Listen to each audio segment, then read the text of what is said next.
Қайырлы күн әріптестер, біз сөзіміздің сабағымызда суреттерді жандандыру мақсатында қолданушы мен групп бағдарламасын көрдім, пайдаланып ол жерде image generate деген сөзді алдымен жазып аламыз.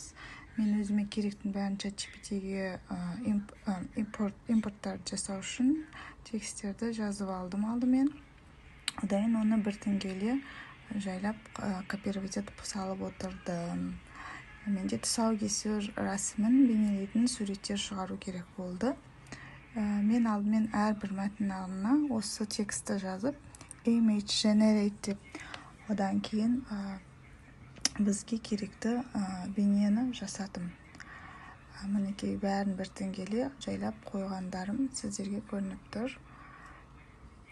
Содан кейін мен тұсаукесердің мәтінін соңынан қойдым. Менде мынандай бейнебаян шықты. Және де осы бүгінге тағы бір-екі бейнелер жасадым. Мен жасаған осы бір міне бейнелер.